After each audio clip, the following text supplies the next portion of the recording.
चलिए जी next person पे आते हैं। हम बताइए भाई सोहम।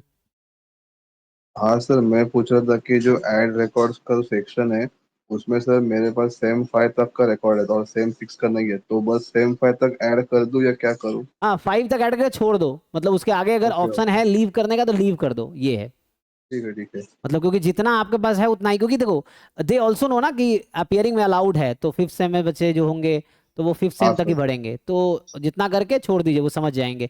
मेनली ये तो बस एक फॉर्मेलिटी काइंड ऑफ है, जो है वो अपलोड कर दो, मेन जाओगे तो वहां पे सबमिट करना होता है, वैसा है। और सर थर्ड ईयर मार्कशीट में बस सेम 5 का मार्कशीट कर दूं ना अपलोड?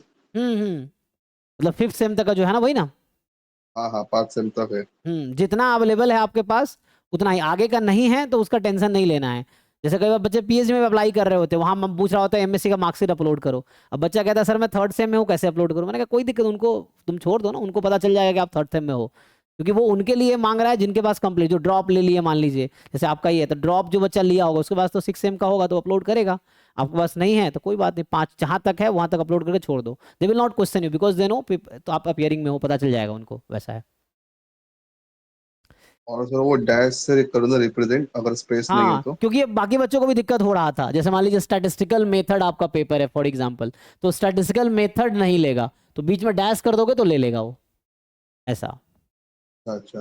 तो वैसे स्टैटिस्टिकल गैप मेथड नहीं लेगा, तो बीच में डैश लगा दीजिए फिर वो ले लेगा, ये है। और sir practical plus theory combine करके 100 लिख दूँ तो चले चल जाएगा ना, या सेपरेट लिखूँ? मतलब प्रैक्टिकल का 25 आउट ऑफ 23 या थ्योरी का आउट ऑफ 75 तो उसमें 68, या नहीं, अगर कंबाइन करके लिखूँ? कॉमन पेपर है मार्कशीट में कैसे लिखा है? मार्कशीट में सेपरेट है, मतलब थ्योरी का सेपरेट, प्रैक्टिकल सेपरेट। अब बाद में ऐड नहीं हुआ है कहीं पे? नहीं नहीं, मतलब अलग ही मेंशन है मतलब उसका। दो कोर्स अलग अलग है? हाँ।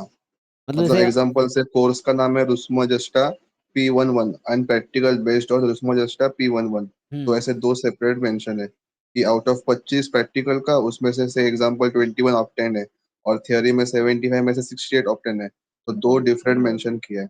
देखो बेस्ट चॉइस ये होता है कि जो आपके डॉक्यूमेंट पे है वही लिखो, क्योंकि क्या होगा बाद में वो क्रॉस चेक अगर करते हैं तो आपको प्रूफ प्रोड्यूस करना पड़ेगा। तो आप अपनी तरफ से मान लीजिए कुछ हमने चेंज कर दिया और हम प्रूफ नहीं प्रोड्यूस कर पाए तो दिक्कत होगी, वरना क्या है जैसे मार्कशीट में है वैसे ही आप लिख दो तो उसमें आपको कहीं दिक्कत नहीं होगी, ये है। अगर फ्यूचर में प्रूफ भी प्रोड्यूस करना पड़ेगा तो you can produce that proof, okay ये है इसमें से देख के मैंने लिखा है, वैसा। ओके ओके, तो मतलब सेपरेट ही लिख दो जैसा हाँ है वैसा। जैसा मार्कशीट पे है वैसे ही, सेम नेम सेम कोड और जैसे है वैसे ही लिख दीजिए, जैसे मार्कशीट पे सेम लिख दीजिए। ठीक है सर, थैंक यू। जी थैंक यू। और जिनका डाउट है पूछिए जी, कुछ क्वेरी।